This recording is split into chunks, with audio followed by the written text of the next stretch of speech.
নবী করিম সাল্লাল্লাহু আলাইহি ওয়াসাল্লাম এ ব্যাপারে ভবিষ্যৎবাণী করেছেন, মানুষ বিভিন্ন তরিকায় বিভিন্ন ফিরকায় বিভক্ত হবে। আল্লাহ সুবহানাহু ওয়া তাআলার পক্ষ থেকে একমাত্র জীবন বিধান ইসলাম, যেটা মানুষের কল্যাণের জন্য নিবেদিত, যে ইসলাম, যেই দিন নবী করিম সাল্লাল্লাহু আলাইহি ওয়াসাল্লামের মাধ্যমে পৃথিবীতে প্রেরণ করেছেন। যারা এই দিনকে মেনে নেয় তাদের নাম মুসলিম। আল্লাহ সুবহানাহু ওয়া তাআলা বলছেন, ইন্নাদ-দীনা ইনদাল্লাহিল ইসলাম, আল্লাহর নিকটে মনোনীত জীবন ব্যবস্থার নাম হচ্ছে ইসলাম। ওয়া মা ইয়াবতাগি গায়রাল ইসলামি দীনান ফালা ইকবালা মিনহু ওয়া হুয়া ফিল আখিরাতি মিনাল খাসিরিন। আল্লাহ সুবহানাহু ওয়া তাআলা বলেন, যারা এই ইসলাম, এই দিন থেকে মুখ ফিরিয়ে নেবে, অন্য দিন তালাশ করবে, তাদের নিকট থেকে কিছু গ্রহণ করা হবে না, তারা বিচার মাঠে ক্ষতিগ্রস্তদের অন্তর্ভুক্ত হবে। অত্র দুটি আয়াত প্রমাণ করে মানুষের জন্য কল্যাণকর যেই দিন, যেই জীবন ব্যবস্থা, তার নাম ইসলাম, যেটা মুহাম্মদ সাল্লাল্লাহু আলাইহি ওয়াসাল্লামের মাধ্যমে পৃথিবীতে আল্লাহ সুবহানাহু ওয়া তাআলা নাজিল করেছেন। কিন্তু এই ইসলাম পাওয়ার পরেও মানুষ শয়তানের প্ররোচনায় পড়ে নিজেদের তৈরি করা বিভিন্ন ইসলামের নামেই বিভিন্ন ভ্রান্ত দল আবিষ্কার করেছে। ইসলামের লেবাস পরে এক শ্রেণীর মানুষ, এক শ্রেণীর আলেম নামধারী শয়তানের প্ররোচনায় পড়ে মানুষকে ধর্মের দোহাই দিয়েই মানুষকে মুশরিক বানিয়ে দিচ্ছে, যেটা রহ রহ তরিকার ফেরকার আবির্ভাব ঘটেছে, যার একটি খারেজি, যার একটি শিয়া, যার একটি মুরজিয়া, যার একটি মুতাজিলা, জাহামিয়া, জাবরিয়া, মাতুরিদিয়া, মুআত্তিলা, ইসমাইলা, এভাবে অনেক ফেরকার তৈরি হয়েছে। আপনার তরিকার নামে ব্রেলভি, দেওবন্দি, আটরশি, সরসিনা, চরমনাই, নকশাবন্দিয়া, মুজাদ্দিদিয়া, কত তরিকা তৈরি হয়েছে। মাযহাবের নামে, ব্যক্তি পূজার নামে মাযহাব তৈরি হয়েছে, হানাফি, শাফি, মালিকি, হাম্বলি। মানুষ এগুলি তৈরি করেছে, এগুলি ইসলামের রূপরেখা নয়। ইসলামের আদি রূপরেখা হচ্ছে একমাত্র সঠিক দিন, সঠিক তাওহীদ, সঠিক ইসলাম। যে ইসলামের, যেই তাওহীদের দাওয়াত দিয়েছেন সমস্ত নবীগণ, আমাদের নবী, সর্বশেষ নবী, সর্বশ্রেষ্ঠ নবী মুহাম্মদ সাল্লাল্লাহু আলাইহি ওয়াসাল্লামের মাধ্যমে যেই দিনকে বিশ্ববাসীর সামনে আল্লাহ পেশ করেছেন, তার নাম ইসলাম। এই ইসলামের মধ্যে কোনো ভেদাভেদ নেই, কোনো তরিকা নেই, কোনো ফেরকা নেই। একমাত্র তরিকা নবী করিম সাল্লাল্লাহু আলাইহি ওয়াসাল্লামের তরিকা, একমাত্র দিন ইসলাম। যারা ইসলামকে বাদ দিয়ে ইসলামের নাম ভাঙিয়ে বিভিন্ন ভ্রান্ত দলের আবিষ্কার করেছে, এরা বিচারের মাঠে ক্ষতিগ্রস্ত হবে।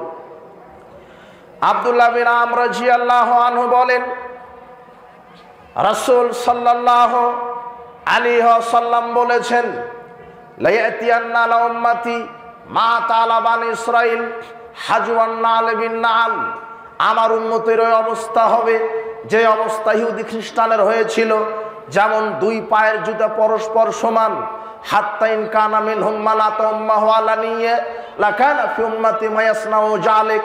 ইহুদি খ্রিস্টান যদি তার মায়ের সাথে জেনা করে থাকে, আমার মুসলিম উম্মতগণ মায়ের সাথে জেনা করে থাকবে। ইহুদি খ্রিস্টান মায়ের সাথে যদি জেনা করে, মুসলিম মায়ের সাথে জেনা করবে। তার প্রমাণ হচ্ছে দেশে দেশে, গ্রামে গ্রামে, সমাজে সমাজে সুদভিত্তিক অর্থনীতি। রাসূল সাল্লাল্লাহু আলাইহি ওয়াসাল্লাম বলেছেন, দিরহামু রিবা ইয়াকুলহু রাজুলু ওয়া হুয়া ইয়ালাম আসাদ্দু মিন সিত্তাতি সালাসিনা জিনিয়াতান। যেই নারী, যেই পুরুষ 1 টাকা জেনে শুনে সুদ খাবে, যেই পুরুষ জেনে শুনে 1 টাকা সুদ খাবে, সে তার মায়ের সাথে 36 বারেরও বেশি জেনা করে। তার মানে অত্র হাদিস প্রমাণ করে মুসলিম হওয়ার পরও যে সুদের সাথে জড়িত, সেই জেনাকারের সাথে জড়িত, জেনার পাপের সাথে জড়িত। নবী করিম সাল্লাল্লাহু আলাইহি ওয়াসাল্লাম 1450 বছর পূর্বে এই ভবিষ্যৎবাণী করেছেন, ইহুদি খ্রিস্টান যদি মায়ের সাথে জেনা করে, আমার মুসলিম উম্মত তারাও মায়ের সাথে জেনা করবে। কোনো মতেই বিভিন্নভাবে করবে। তার একটা প্রমাণ হচ্ছে সুদ ভিত্তিক অর্থনীতি। যারা সুদী অর্থনীতির সাথে জড়িত এরা প্রত্যেকে মায়ের সাথে জেনা করার সাথে জড়িত। আমার কথা কি বুঝতে পারছেন আপনারা? কোনো অসুবিধা হয়নি তো? নবী করিম সাল্লাল্লাহু আলাইহি ওয়াসাল্লাম বলছেন, ওয়াইন্না বানি ইসরাঈলা তাফাররাকাত আলা সিনতাইনে ওয়া সাবঈনা মিল্লাতান। ইহুদি খ্রিস্টান বানি ইসরাইল জাতি ৭২ দলে বিভক্ত হয়েছিল। ওয়া তাফতারিকু উম্মতি আলা খালাসি ওয়া সাবঈনা মিল্লাতান। আমি মুহাম্মদ সাল্লাল্লাহু আলাইহি ওয়াসাল্লামের মুসলিম উম্মত বিভক্ত হবে ৭৩ দলে। কুল্লুহুম ফিন্নার, ৭২ দল মুসলিম যাবে জাহান্নামে। ইল্লা মিল্লাতান ওয়াহিদাতান, এক দল যাবে জান্নাতে। কিলা মান হে রাসূলুল্লাহ, সাহাবীগণ জিজ্ঞাসা করলেন আল্লাহর নবী, সেই একদল জান্নাতি তারা কারা? নবী করিম সাল্লাল্লাহু আলাইহি ওয়াসাল্লাম বললেন, মান আনা আলাইহি ওয়াসহাবি, যারা আমার এবং আমার সাহাবীগণের নীতির উপরে থাকবে তারাই হচ্ছে জান্নাতি দল। অত্র হাদিস প্রমাণ করে মুসলিমরা বিভক্ত হবে ৭৩টি দলে, ৭৩টি ফেরকায়। এর মধ্যে কয় দল জাহান্নামে যাবে? ৭২ দল। ৭২ দল যে জাহান্নামে যাবে এরা হিন্দু যাবে নাকি মুসলিমরা যাবে? মুসলিমরাই যাবে। যেই মুসলিমরা যাচ্ছে তারা কোথায় যাচ্ছে? জাহান্নামে যাচ্ছে। অত্র হাদিস প্রমাণ করে যে ৭২ দল মুসলিম জাহান্নামে যাবে। তারা কারা? এরাই হচ্ছে যারা ইহুদি খ্রিস্টানের নীতিতে, পরিবার সমাজ রাষ্ট্রে সবকিছুতে ইহুদিদের নীতিতে চলে আর কোরআন সুন্নাহর নীতিকে কবর দেয়। যারা কোরআন সুন্নাহর নীতিকে মানে না, নবী করিম সাল্লাল্লাহু আলাইহি ওয়াসাল্লামের আদর্শকে মানে না, যারা ইহুদি খ্রিস্টানের নীতি নৈতিকতার লালন করে এরাই হচ্ছে ৭২ দলের শামিল। যাদের কাছে হালাল হারাম নেই, যারা হালাল কি হারাম কি চিনে না, যারা শিরক কি তাওহীদ কি চিনে না, যারা সুন্নাহ কি বেদাত কি চিনে না, যারা জাহেলিয়াত কি তাগুত কি চিনে না, যারা ইসলাম কি জাহেলিয়াত কি জানে না, মানুষ যাদেরকে শয়তান যাদেরকে পরিচালনা করে, যারা ইহুদি খ্রিস্টানের নীতিতে চলে এরাই হবে ৭২ দলের কোন দল, যাদের পরিণাম হবে জাহান্নাম। আল্লাহ সুবহানাহু ওয়া তাআলা বলছেন, ওয়ামিম্মান খালাকনা উম্মাতুন ইয়াহদুনা বিল হাক্কি ওয়া বিহি ইয়াদিলুন। আমার সৃষ্টির মধ্যে একটি দল হকের উপরে থাকবে, তারা হক অনুযায়ী ইনসাফ প্রতিষ্ঠা করবে, তারা ন্যায় বিচার করবে। সাওবান রাদিয়াল্লাহু আনহু বলেন, রাসূল সাল্লাল্লাহু আলাইহি ওয়াসাল্লাম বলেছেন, লা তাযহালু তায়ফাতুম মিন উম্মতি যাহিরিনা আলাল হাক্কি লা ইয়াদুররুহুম মান খাযালাহুম হাত্তা ইয়াতি আমরুল্লাহি ওয়া হুম কাযালিক। নবী করিম সাল্লাল্লাহু আলাইহি ওয়াসাল্লাম বলছেন, চিরদিন আমার উম্মতের মধ্যে একটি কাফেলা, একটি দল হকের উপরে বিজয়ী থাকবে। পরিত্যাগকারীরা তাদের কোনো ক্ষতি করতে পারবে না, তাদের উপর এইভাবেই কিয়ামত এসে যাবে, তারা ওইভাবেই থাকবে। অত্র আয়াত অত্র হাদিস প্রমাণ করে কিয়ামত পর্যন্ত একটি দল হকের উপরে থাকবে। সেই দল কোনটা? কিয়ামত পর্যন্ত একটি দল হকের উপরে টিকে থাকবে, সেই দল কোনটা? ওই দল হচ্ছে আহলুল হাদিস। আপনি ইসলাম বুঝবেন কিভাবে? আপনি নীতি নৈতিকতা বুঝবেন কিভাবে? নবী করিম সাল্লাল্লাহু আলাইহি ওয়াসাল্লাম যেভাবে বুঝেছেন, সাহাবীগণ যেভাবে বুঝেছেন, তাবেঈগণ যেভাবে বুঝেছেন, তাবেঈগণ যেভাবে বুঝেছেন, সালাফগণ যেভাবে বুঝেছেন, বর্তমানে সালাফি বিদ্বানগণ যেভাবে বুঝছেন, এইভাবে আপনাকে বুঝতে হবে। আপনার নিজের মতো করে ধর্ম বুঝলে আপনি টিকতে পারবেন না, দুনিয়াতেও পারবেন না, পরকালেও পারবেন না। কোরআন হাদিস নাজিল হয়েছে নবীর ওপরে, আর তিনি যেভাবে বুঝেছেন, বুঝতে বলেছেন, যেভাবে আমল করেছেন ওইভাবে বুঝতে হবে, নচেত আপনি ক্ষতিগ্রস্তদের অন্তর্ভুক্ত হবেন। অত্র সূরা আরাফের 181 আয়াত, সহিহ মুসলিমের 1920 নম্বর হাদিস। এই আয়াত এবং হাদিসকে সামনে রেখে সালাফি বিদ্বানগণ, বড় বড় মুহাদ্দিসগণ একটি দলের পরিচয় দিতে গিয়ে বলছেন, শুধু সালাফি বিদ্বানগণ নয়, শুধু মুহাদ্দিসগণ নয়, যে ব্যক্তি উচ্চ শিক্ষিত, যার ভিতরে সঠিক শিক্ষা আছে, সেই শিক্ষাবিদ হিন্দু হোক, সেই শিক্ষাবিদ ইহুদি হোক, সেই শিক্ষাবিদ খ্রিস্টান হোক, যেই হোক, সেই শিক্ষাবিদ মুহাদ্দিস হোক, মুফাসসির হোক, প্রত্যেকেই যেই দলটি নাজাতপ্রাপ্ত দল, যেই দলটি হকপন্থী দল, এই কথা বলতে গিয়ে যেই দলের নাম নিয়েছে, এই কথা লিখতে গিয়ে যেই দলের নাম নিয়েছে, তারা একটি দলের নাম নিয়েছে, সেই দল হচ্ছে আহলুল হাদিস। আপনাকে দেখাই, আপনি বলবেন আহলুল হাদিস, আবিধানিক অর্থ হচ্ছে হাদিসের অনুসারী। হাদিস বলতে শুধু নবী করিম সাল্লাল্লাহু আলাইহি সাল্লামের কথাকে হাদিস বলা হয় না, কোরআন মাজিদকেও আল্লাহ হাদিস বলেছেন। আপনি জুমার খুলেন, 23 নম্বর আয়াত, 39 নম্বর সূরা, আল্লাহ বলছেন আল্লাহু নাজ্জালা হাসানাল হাদিস, আল্লাহ উত্তম হাদিস নাজিল করেছেন। তার মানে কোরআনের অপর নাম কি? হাদিস। আপনি সূরা মুরসালাতের শেষ আয়াত খুলেন, 77 নম্বর সূরা, 50 আয়াত, ফাবি আইয়ি হাদিসিন বাদাহু ইউমিনুন, এই হাদিসকে বাদ দিয়ে তোমরা কার উপরে ঈমান আনবে? মানে এখানে হাদিস মানে কোরআন। তার মানে হাদিস মানে হচ্ছে কোরআনকেও বুঝাই, হাদিস মানে নবী করিম সাল্লাল্লাহু আলাইহি সাল্লামের হাদিসকেও বুঝাই। তাই তো আহলুল হাদিস মানে হাদিসের অনুসারী। কোরআন এবং সহিহ সুন্নাহর সনিষ্ঠ অনুসারী ব্যক্তিকে আহলুল হাদিস বলে। কোরআন এবং সহিহ সুন্নাহর সহিহ হাদিসের সনিষ্ঠ অনুসারীকে আহলুল হাদিস বলে। যারা সার্বিক জীবনে পবিত্র কোরআন এবং সহিহ সুন্নাহকে মেনে চলে, সহিহ হাদিসকে মেনে চলে, তারাই হচ্ছে আহলুল হাদিস। সাহাবায়ে কেরামের জামাতগণকে আহলুল হাদিস বলা হয়।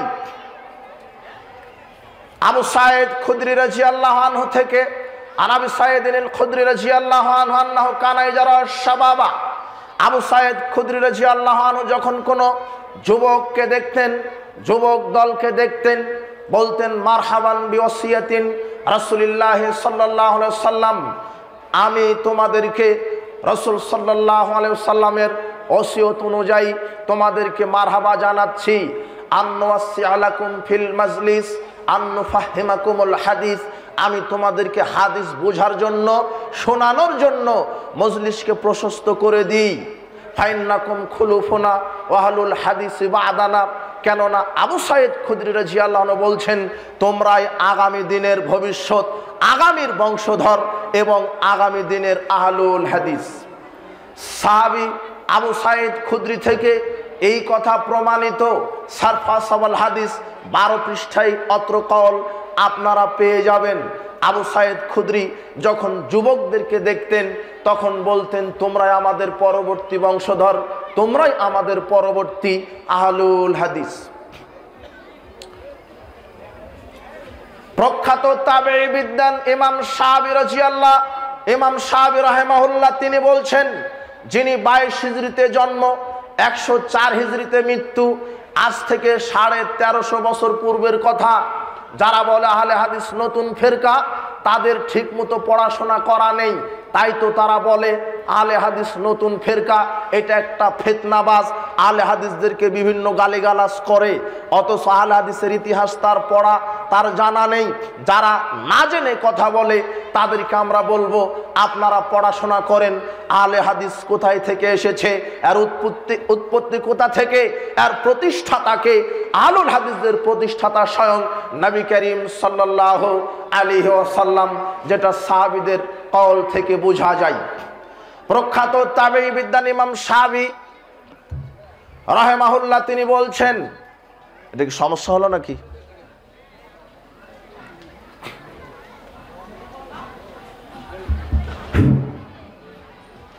প্রখ্যাত তাবেঈ বিদ্বান ইমাম শাফিঈ রাহিমাহুল্লাহ তিনি বলছেন, লাবিস্তাকবালতু মিন আমরি মাস্তাকবারতু হাদাসতু ইল্লা মা আজমা আলাইহা আহলুল হাদিস। এখন যেটা আমি জানছি সেটা যদি আগেই জানতাম আমি কোনো হাদিস বর্ণনা করতাম না। তবে ওই সকল হাদিস শুধু বর্ণনা করতাম যেটা সাহাবিগণ অর্থাৎ আহলুল হাদিস জামাত যে হাদিসগুলি বর্ণনা করতে বলেছেন। তার মানে এই তাবেঈ বিদ্বান সাহাবীদের জামাতকে আহলুল হাদিস বলতেন। পৃথিবীতে যে মুহাদ্দিস হোক, সহিহ আকীদা সহিহ মানহাজের মুহাদ্দিস, তারা অত্র একটি দলকে আহলুল হাদিস চিহ্নিত করেছেন। ইমাম বুখারীর উস্তাদ আলী ইবনুল মাদিনী তিনি বলছেন, আল্লাহ যে বলেছেন মিম্মান খালাকনা উম্মাতুন ইয়াহদুনা বিল হক, আমার সৃষ্টির মধ্যে একটি দল হকের উপরে থাকবে, এই আয়াতকে তিনি বোঝাতে চেয়েছেন মানুষদেরকে। হুম আহলুল হাদিস, তারা হচ্ছেন আহলুল হাদিস আল্লাযীনা ইয়াতাআহাদুনা মাযাহিব রাসূল, যারা রাসূলের বিধানসমূহের হেফাজত করে। ওয়ায়াযুব্বুনা আনিল ইলমে, এবং তারা কোরআন হাদিসের পক্ষে প্রতিরোধ গড়ে তোলে। ওয়ালাউলাহুম লাম নাজিদ আনিল মুতাজিলা ওয়া রাফিজাতি ওয়া আহলিল ইরজাই ওয়া রাই শাইয়াম মিনাস সুনান। আহলে হাদিস জামাত যদি পৃথিবীতে না থাকতো তাহলে রাফেজি, শিয়া, মুতাজিলা, জাহমিয়া, আহলুর রায়দের নিকট থেকে মানুষ কোরআন সুন্নাহর আশা করতো না, কোরআন সুন্নাহ পেত না। যা পেত সব শিরক বিদআত, সবই পেত ঈমান বিধ্বংসী কথা। আহলে হাদিস জামাত পৃথিবীতে আছে বলেই মানুষ সঠিক ইসলাম পেয়ে থাকে। অত্র কথা আলী ইবনুল মাদিনী বলছেন, যিনি 161 হিজরিতে জন্ম, 234 হিজরিতে মৃত্যু, আজ থেকে 1200 বছর পূর্বে বলেছেন আহলে হাদিসদের কথা, যে পৃথিবীতে যদি একমাত্র হকপন্থী কোনো দল থাকে তা হচ্ছে আহলে হাদিস জামাত। তিনি বলছেন উলাইকা হিজবুল্লাহ, আহলে হাদিসগণ হচ্ছে আল্লাহর সেনাবাহিনী। আলা ইন্না হিজবাল্লাহি হুমুল মুফলিহুন, আর আহলে হাদিসগণ হচ্ছে সফল, কেননা এরাই আল্লাহর সেনাবাহিনী। ইমাম আহমদ বিন হাম্বল বলেন, ইন লাম ইয়াকুনু আসহাবাল হাদিস ফালা আদরি মানহুম, যদি নাজাত প্রাপ্ত দল আহলে হাদিস না হয় তাহলে আমার জানা নেই নাজাত প্রাপ্ত দল কোন দল হতে পারে। যিনি 10 লক্ষ হাদিসের পণ্ডিত, যিনি 10 লক্ষ হাদিসের মুহাদ্দিস, এই ব্যক্তিটি বলছেন, আল্লাহ বলছেন একমাত্র একটি দল আমার সৃষ্টির মধ্যে হকের উপরে থাকবে।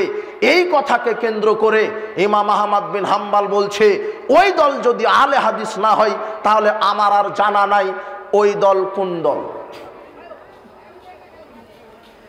ইমাম আহমদ বিন হাম্বল আরো একটি কথা বলেছেন, লাইসা কওমুন ইনদি খায়রাম মিন আহলিল হাদিস, আমার নিকটে উত্তম দল আহলে হাদিস, আহলে হাদিসদের চাইতে আর কোন দল নয়।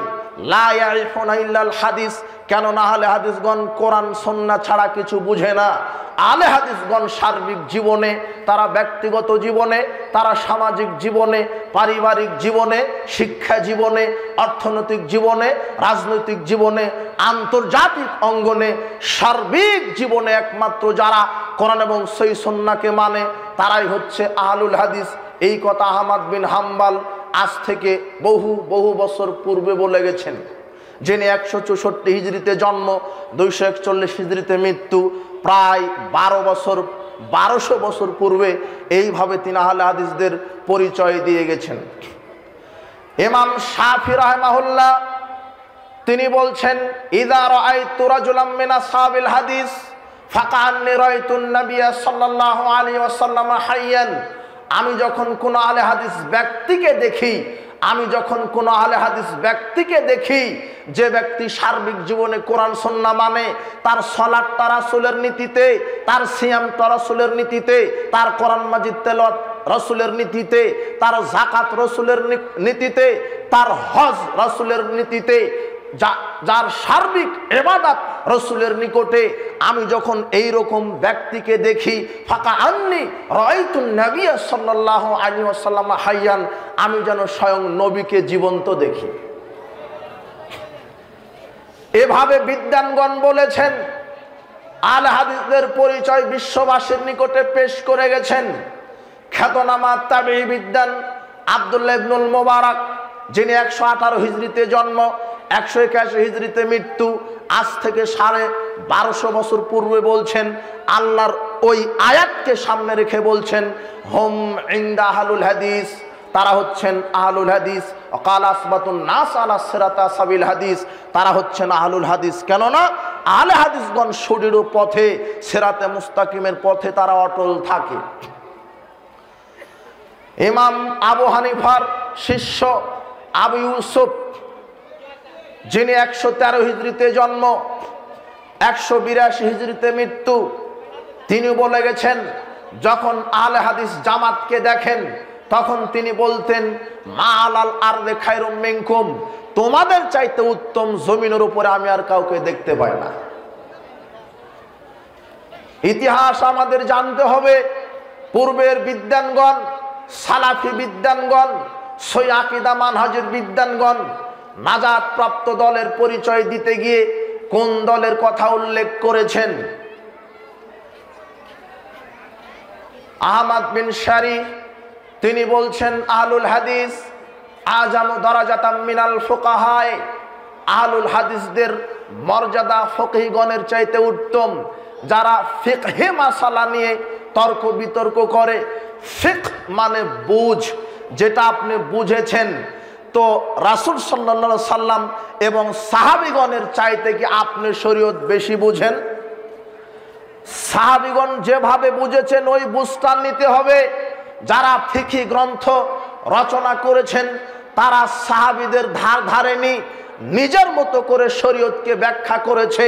প্রচলিত ফিকহি মাসালা মানব জাতির জন্য চলবে না, এটা শরীয়তকে অপমাননা করেছে, অপমান করেছে। মানব জাতিকে ফিরে যেতে হবে কোরআন এবং সহিহ সুন্নাহর দিকে। লিবতিনাইহিম বিদাবতিল উসুল, আহমদ শরীফ বলছেন যে ফকিহদের চাইতে আহলুল হাদিসদের মর্যাদা কেন বেশি? তারা কোরআন সুন্নাহর বোঝ অনুযায়ী তাদের সার্বিক জীবন পরিচালনা করে। যারা তাকলিদ করতে গিয়ে, ফিকাহ মানতে গিয়ে তারা হাদিস বুঝে না, তারা হাদিস থেকে মুখ ফিরিয়ে নিয়ে ব্যক্তির পূজা করে, তাদের মর্যাদা কখনোই আহলে হাদিসদের ওপরে হতে পারে না। এই কথা আহমদ শারি আজ থেকে 1250 বছর পূর্বে বলেছেন। আহলে হাদিসগণের মর্যাদা সবার ওপরে। কেন? তারা সার্বিক জীবনে কোরআন সুন্নাহ দ্বারা নিজের জীবন পরিচালনা করে। ইমাম আবু দাউদ রাহিমাহুল্লাহ দারাসাল ইসলাম ইয়ানি আসহাবাল হাদিস, আহলে হাদিসগণ যদি পৃথিবীতে না থাকতো তাহলে এই পৃথিবী থেকে, এই দুনিয়া থেকে ইসলাম বহু আগেই মিটে যেত। আহলে হাদিস জামাত যদি পৃথিবীতে না থাকতো তাহলে এই পৃথিবী থেকে ইসলাম বহু আগে মিটে যেত। খলিফা হারুনুর রশিদ বলছেন 149 হিজরিতে জন্ম, 193 হিজরিতে মৃত্যু, আজ থেকে 1250 বছর পূর্বের বিদ্বানগণ এইভাবে বলছেন। খলিফা হারুনুর রশিদ কি বলছেন? আহলে হাদিসদের পরিচয় দিচ্ছেন বিশ্ববাসীকে। তলাবতু আরবাআতান ফাওয়াজাতুহা ফি আরবাআতিন, আমি মুসলিম জাতির মধ্যে মুসলিমদের 4টি দলকে খুঁজেছি। মুসলিমদের 4টি দলের মধ্যে 4টি বস্তু আমি খুঁজে পেয়েছি। তলাবতুল কুফরা, আমি কুফরি খুঁজেছি। ফাওয়াজাতুহু ফির রাফ, ফাওয়াজাতুহু আমি পেয়েছি কুফরি। রাফেজা জাহমিয়া ফিল জাহমিয়াতে, যারা অদৃষ্টবাদী জাহমিয়া এদের ভিতরে আমি কুফরি পেয়েছি। অতলাবতুল কালাম ওয়া সাগাবা, আমি মিথ্যা এবং কুতর্ক খুঁজেছি, আমি পেয়েছি। ফাওয়াজাতুহু ফিল মুতাজিলা, আমি মুতাজিলাদের মধ্যে পেয়েছি। অতলাবতুল কিযবা, আমি মিথ্যা খুঁজেছি। ফাওয়াজাতুহু ইনদার রাফিজাতে, আমি মিথ্যা খুঁজে পেয়েছি শিয়া রাফেজিদের মধ্যে। ইসলামের নামে যত মিথ্যা কথা চালু করেছে, যত মিথ্যা বানোয়াট কাহিনী চালু করেছে, শিয়াদের চাইতে ইসলামের উপরে মিথ্যা প্রতিপন্ন আর কেউ করেনি। শিয়াদের আকীদা এত খারাপ, এই রাফেজি শিয়ারা এক বাক্যে এরা কাফের। এদেরকে যারা কাফের মনে করবে না তারাও কাফের। এই রাফেজি শিয়াদের আকীদা, আল্লাহ জিবরাইলকে সূরা আলাকের 5 আয়াত দিয়ে বলেছিলেন নাকি আলীর ওপর অবতীর্ণ করতে। জিবরাইল ভুল করে মুহাম্মাদের ওপর অবতীর্ণ করেছে, তাই ভুল করে নাকি মুহাম্মদ নবী হয়ে গেছে। এটা শিয়াদের একটা ভ্রান্ত আকীদা। এই আকীদা যদি কারো মধ্যে থাকে, ও কি আর মুসলিম থাকতে পারে? অসম্ভব, থাকতে পারে না। যারা রাফেজি শিয়াকে কাফের মনে করে না, তারাও কাফের। কেননা এই আকীদা যারা পোষণ করবে তারা মুসলিম থাকতে পারে না।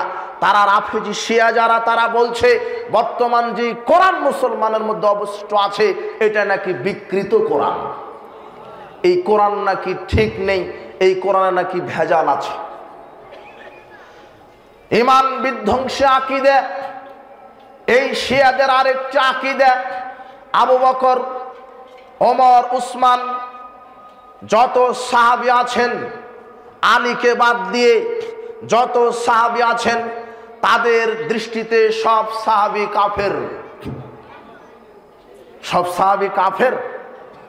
জিনা, এটা কেমন আকীদা? এই শিয়া রাফেজিয়ারা আবু বকর, উসমান, কুকুরের নাম রাখা আবু বকর, টয়লেটে নাম রাখা আবু বকর, টয়লেটের গায়ে লিখে থাকা আবু বকর, সাহাবীরা তাদের নিকটে এত ঘৃণিত। শিয়াদের আকীদা আয়েশা রাদিয়াল্লাহু তাআলা আনহা নাকি জেনাকারিনী মহিলা। এগুলো কি সহ্য করা যায়? ইসলামের নামে যত বড় অপবাদ, মিথ্যাচার এই শিয়াদের চাইতে দেয়নি। ইমাম ইবনে তাইমিয়া বলেছেন, আগনাবুন নাস, ইহুদি, খ্রিস্টান, বৌদ্ধ, পর্তলিক সবচাইতে ইসলামের সবচেয়ে, মুসলমানের জন্য সবচাইতে বড় শত্রু হচ্ছে এই শিয়ারা। ইহুদি খ্রিস্টান এত বিরোধিতা করেনি, শিয়ারা যত এই সুন্নি মুসলিমদের বিরুদ্ধে বিরুদ্ধাচারণ করে, শিয়ারা এত খারাপ, শিয়াদের আকীদা এরকম। অথচ আল্লাহ সুবহানাহু ওয়া তাআলা আয়েশা রাদিয়াল্লাহু তাআলা আনহার চারিত্রিক সার্টিফিকেট দিয়ে স্বয়ং সূরা নূরের 10টি আয়াত নাজিল করেছেন। যারা এই আকীদা পোষণ করে তারা মুসলিম থাকতে পারে না। শিয়াদের এরকম অনেক ভ্রান্ত আকীদা আছে। এই ইরানের শিয়া যারা, এদেরকে আপনি ভক্তি করেন, এক শ্রেণীর শিক্ষিত নাস্তিক, এরা বলছে যে ইরান নাকি একটা সভ্য রাষ্ট্র, ইরানে পতিতালয় নাই। পতিতালয় থাকার কি প্রয়োজন? গোটা ইরানটাই পতিতালয়, যেখানে তারা ফতোয়া দিয়েছে মোতাবিবাহ জায়েজ। মোতাবিবাহ বুঝেন? কন্টাকে চুক্তিতে 2-1 মাস রেখে দিবেন, এরপরে ছেড়ে দিবেন। ঢাকা থেকে চট্টগ্রামে গেছেন, চট্টগ্রামে 2 মাস থাকবেন, তো 2 মাসের জন্য একটা স্ত্রী আপনি নিতে পারেন। তো ওই এলাকায়, ওই দেশে কি পতিতালয়ের প্রয়োজন আছে? মোতাবিবাহ হারাম। নবী করিম সাল্লাল্লাহু আলাইহি ওয়াসাল্লাম সেই সময়তে বলে গেছেন এই চুক্তি, এই মোতাবিবাহ হারাম। অথচ শিয়াদের আকীদা, তারা মোতাবিবাহ জায়েজ করে দিয়েছে। কাজেই ইসলামের মধ্যে সবচাইতে বড় মিথ্যাচার করেছে এই রাফেজি শিয়ারা। খলিফা হারুনুর রশিদের কথা শেষ হয়নি, তিনি বলছেন আমি মুসলমানের 4টি দলের মধ্যে 4টি বস্তু খুঁজে পেয়েছি। 1, কুফরি খুঁজেছি, আমি জাহামিয়াদের মধ্যে পেয়েছি, আমি কুটতর্ক ঝগড়া খুঁজেছি, মুতাজিলাদের মধ্যে পেয়েছি, আমি মিথ্যা খুঁজেছি, আমি শিয়া রাফেজিদের মধ্যে পেয়েছি। অতলাপ্তুল হক, আমি সত্য খুঁজেছি। ফাওয়াজাতুহু মা সাবাল হাদিস, আমি সত্যটা পেয়েছি আহলে হাদিসদের মধ্যে। যারা সার্বিক জীবনে কোরআন এবং সহিহ সুন্নাহকে মানে, কোনো শয়তানের কোনো তাকলিদ করে না, কোনো ব্যক্তির তাকলিদ করে না, কোনো ইমাম, কোনো ফকিহ, কোনো মুস্তাহিদের তাকলিদ করে না। আহলে হাদিসগণ সব ইমামকেই মানেন ততক্ষণ যতক্ষণ কোরআন সুন্নাহর অনুকূলে। আর ইমাম যত বড়ই হোক, তাদের কথা যদি কোরআন সুন্নাহর প্রতিকূলে যায়, আহলে হাদিসগণ ওই ইমামদেরকে মানেন না। কাজেই সার্বিক জীবনে কোরআন এবং সহিহ সুন্নাহ মানার ওয়াদা নিয়ে আহলে হাদিস আন্দোলন, আহলে হাদিস জামাত পৃথিবীর মাটিতে অতন্দ্রপর হিসেবে সংগ্রামী চেতনা নিয়ে তারা দাওয়াতি কাজ করে যাচ্ছে। এভাবে বিদ্বানগণ আহলে হাদিসদের পরিচয় দিতে গিয়ে এইভাবে আহলে হাদিস জামাতের পরিচয় দিয়েছেন। যারা সার্বিক জীবনে পবিত্র কোরআন সুন্নাহ মানে, এরাই আহলে হাদিস। ইমাম ইবনে তাইমিয়া তিনি বলছেন, মুহাদ্দিস খতিব আবু বকর বাগদাদি এই বিদ্বান বলছেন, আহলে হাদিসদের পরিচয় দিতে গিয়ে বলছেন, কুল্লু ফিয়াতিন তাতাহাইয়াদু ইলা হাওয়া, পৃথিবীতে যত দল আছে ইসলামের নামে প্রত্যেকটা দলই তাকলিদ করে, প্রত্যেকটা দলই প্রবৃত্তি অনুযায়ী চলে, তার যে ইলাইহে তার দিকে প্রত্যাবর্তন করে, আও তাস্তাহসিনু রায়ান নিজের রায়কে উত্তম মনে করে, তাকিফু আলাইহে তার উপরেই অটল থাকে, সিওয়া আসহাবিল হাদিস একমাত্র আলে হাদিস কোনো তাকলিদ করে না, তারা সার্বিক জীবনে কোরআন সুন্নাহকে মানে। ফাইনাল কিতাবা উদ্দাতুহুম কেননা কোরআন তাদের হাতিয়ার, ও সুন্নাতা হুজ্জাতুহুম সুন্নাহ তাদের দলিল, কোরআন তাদের হাতিয়ার, সুন্নাহ তাদের দলিল, রাসূলা ফিয়াতুহুম রাসূল তাদের দলনেতা। তারা কোনো তাকলিদ করে না, মনোপ্রবৃত্তির দ্বারা প্রতারিত হয় না, তারা রায়ের ভুরুক্ষেপ করে না। ইমাম নাসিরউদ্দিন আলবানী জীবনের শেষ প্রান্তে গিয়ে বলছেন, ফালুল হাদিস হাশারানাল্লাহু মাআহুম, আলুল হাদিস উত্তম দল, আল্লাহ আলে হাদিসদের সাথে বিচার মাঠে তুমি আমার হাসর করিয়ে দিও।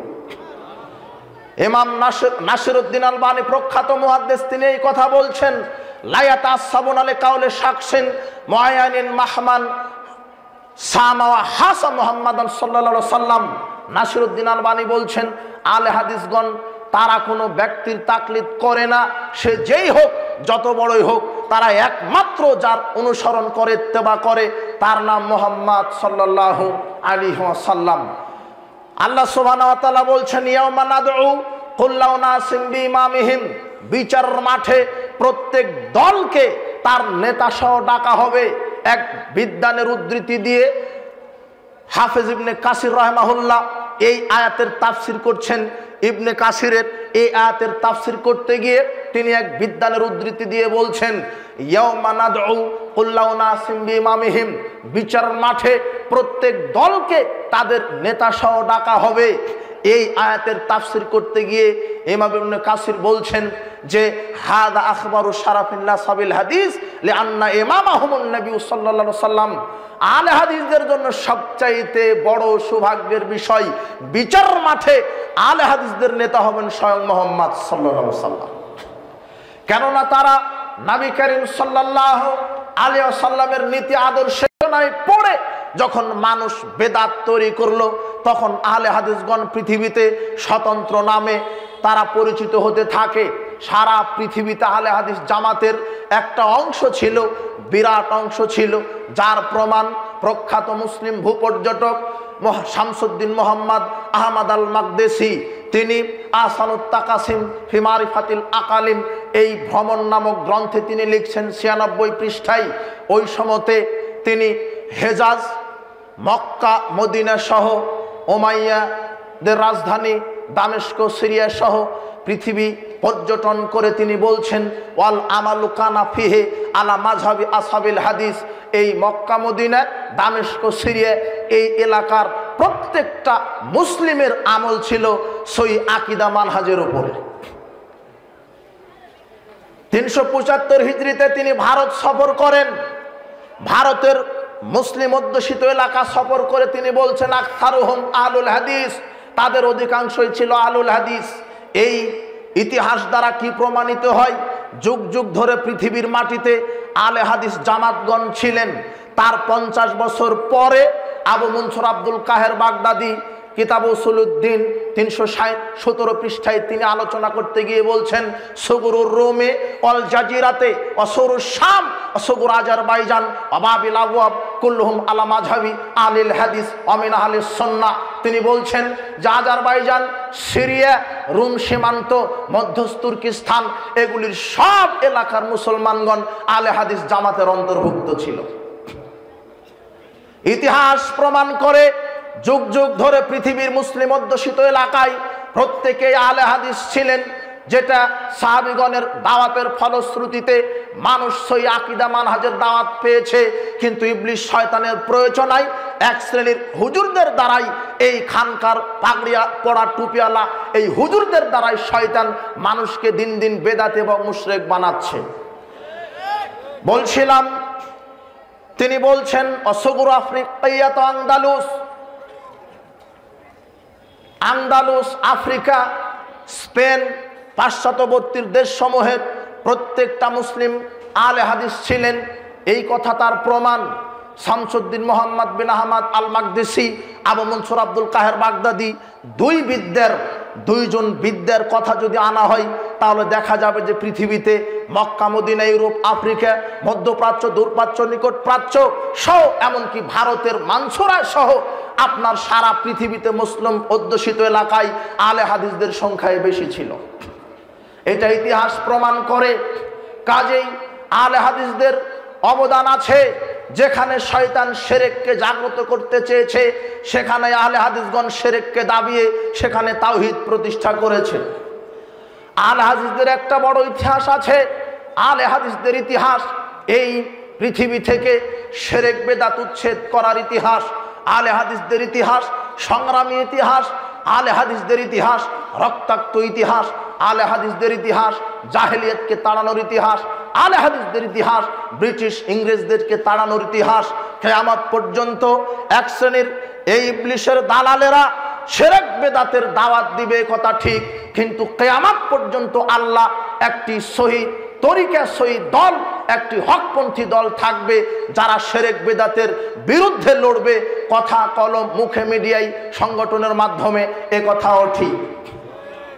বলছিলাম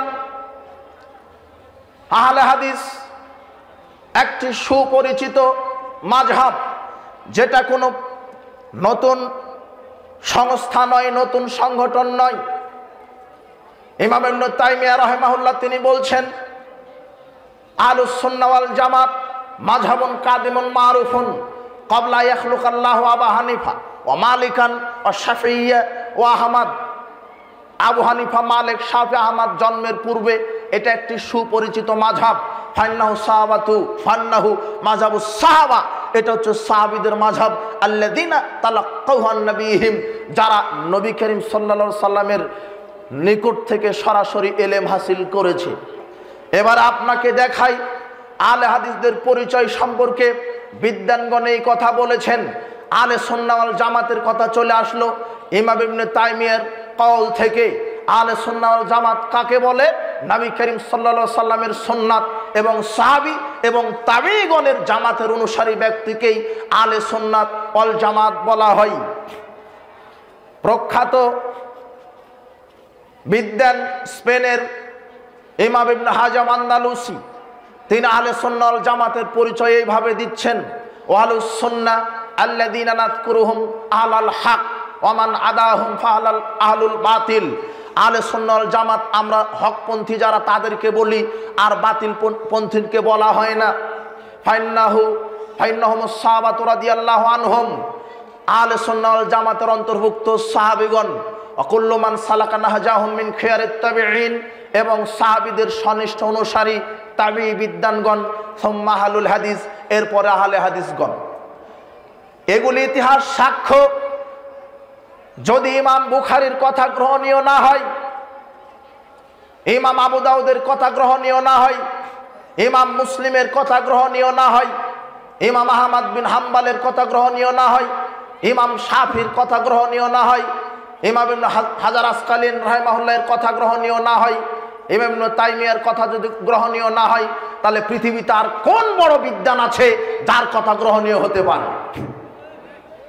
যারা বলে আলবানী কাফের, যারা বলে ইমাম ইবনে তাইমিয়া কাফের, মূলত তারা এই কাফের হয়ে গেছে।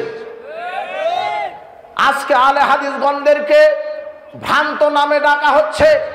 প্রখ্যাত বিদ্বান যাদেরকে আপনারা বড় পীর বলে চিনেন আব্দুল কাদের জিলানী, তিনি আহলে হাদিস জামাতের পরিচয় দিতে গিয়ে বলছেন ওয়াম্মাল ফিরকাতুন নাজিয়া, নাজি ফিরকা হচ্ছে আহলে সুন্নাহ ওয়াল জামাত।